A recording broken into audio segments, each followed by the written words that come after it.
Bruno came home early yesterday, and what he saw made his blood run cold.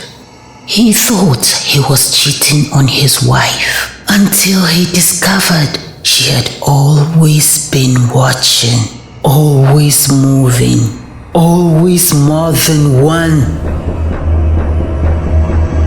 For 5 years, Bruno believed he had a normal marriage. His wife, Lola, was quiet and mysterious when they first met. But that was part of what attracted him to her. She spoke softly, moved gracefully, and always seemed to know what Bruno was thinking, even before he said a word. Their home was peaceful, their routine predictable. Dinner together, quiet conversations, calm evenings. For a long time, Bruno believed that was enough. But slowly, boredom crept in. The routine became heavy. The same conversations, the same quiet nights. Then, temptation walked in. At work, Bruno met a woman named Gina. Her laughter was electric.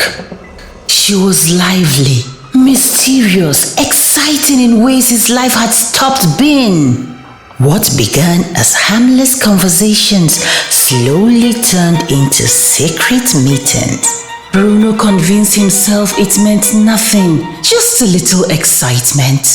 Then, not long after, another woman entered his life. Her name was Ada. She was different from Gina, calm, thoughtful, but strangely familiar. Soon, Bruno was living two lives. At home, he was a loving husband. Outside, he divided his evenings between two women who fascinated him. But gradually, something began to bother him. There was something about them he couldn't explain. Their gestures felt oddly familiar. The way they laughed, the way they brushed their hair aside, even the way they tilted their heads while listening. Sometimes, for a brief moment, they reminded him of Lola.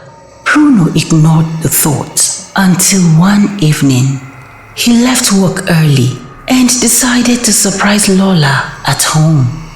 As he stepped into the house, something felt wrong. The hallway was silent, too silent.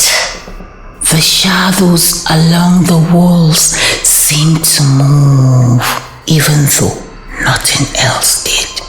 Even the furniture had a strange shine to it.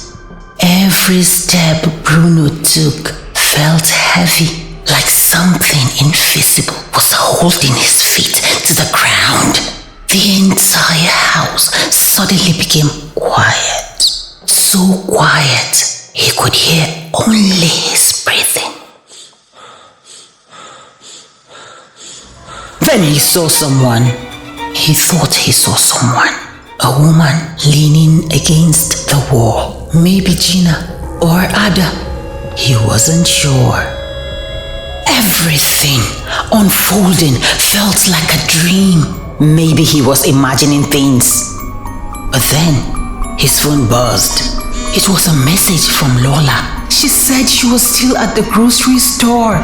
Heart pounding, Bruno slowly turned towards the kitchen and stopped breathing, because inside the kitchen, he saw Lola standing at the stove, cooking dinner with a strange smile on her face. But if Lola just texted him from the grocery store, then who is this Lola in his kitchen?